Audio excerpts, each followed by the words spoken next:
Hi, welcome to Nashville Sites. I'm Marley Abbott. I'm the Director of Marketing and Information, and we are here at the Nashville Public Library with Andrea Blackman, Director of Special Collections. And the Nashville Public Library is a stop on 6 of our tours, but right now we want to highlight our Civil Rights Sit-ins tour. Sounds great. And our Civil Rights Room has been open a little bit over 17 years. Okay. And has been home to 20,000 plus educators and students on any given year. Awesome. So our job is to make sure that every student who wants to know about Nashville's history, what role Nashville played during the Civil Rights Movement, has access to all of the resources. The room has been a key piece in training our local law enforcement, our statewide law enforcement. You know, in the past 6 years, we've been working with police departments across the country, actually, to have some productive conversations around contemporary issues through the lens of history. So when you walk in this physical space, you get an idea of what our city, our country, our state was like 50 plus years ago, starting with school desegregation and where Nashville stood on that line, and how Nashville began to be a model for the rest of the country, how the students mobilized one of the most successful sit-in movements around the country in the 60s, ending with this pivotal piece of Dr. King speaking at Fisk University. So if people are walking in and touring, they can actually educate themselves, put Nashville in this larger context, put Nashville in an international narrative of how we as a city responded to injustice and how those conversations continue. So also in the room, which is probably one of my favorite parts of this space, is a replica of the lunch counter. So on the glass itself are 10 guiding rules that were written by John Lewis and Andrea Blackman and Reverend C.T. Vivian. And these were guiding principles in what led a movement in 1960. And there are 5 do's and 5 don'ts. One of my most memorable experiences is actually having John Lewis sit here just a few years ago and talking about how we are using this space with high school students and how we are continuing to guide them to be introspective and ask what can they do to create a more civil and just society. Absolutely. 2, 1. So we're here on the other side of the Special Collections floor, and we're going to take a look at the brand new Votes for Women room.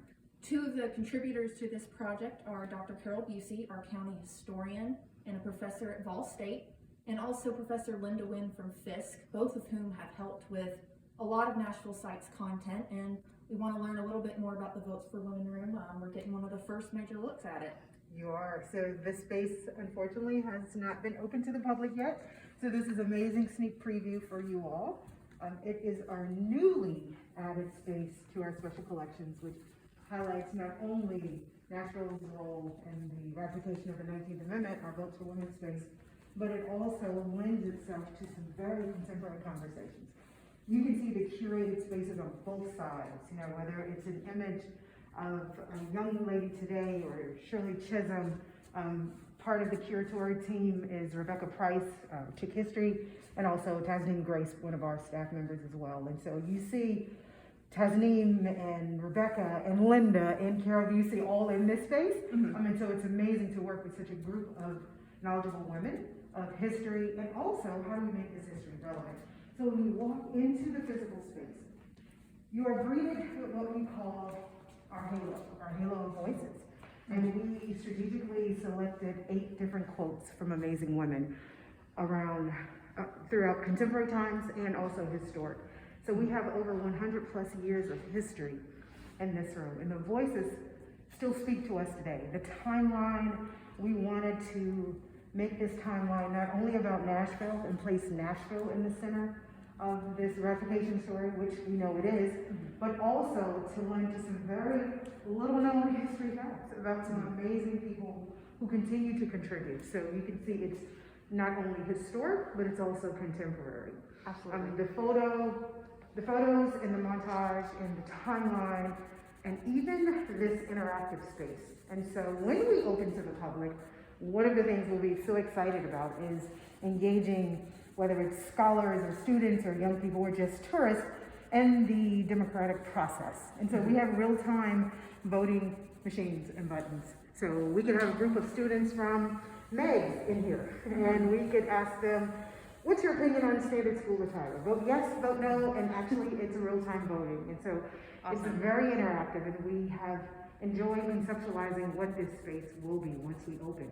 There are 4 corners that highlight 4 major themes, and one of them, of course, is Nashville. The first corner gives you an idea. It's interactive.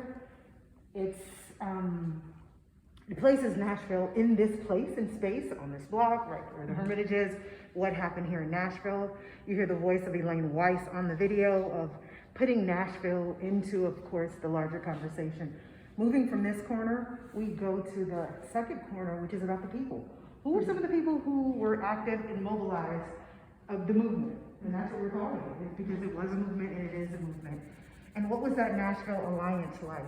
And from there, the third corner, one of the things we wanted to do in this space was identify and not be afraid to talk about gender and race as it relates to the 19th Amendment and the suffrage movement. And so here we address this complexity of race and gender. And so the fourth corner leaves us with what is still left to be done. And so this puts the responsibility back on the visitor.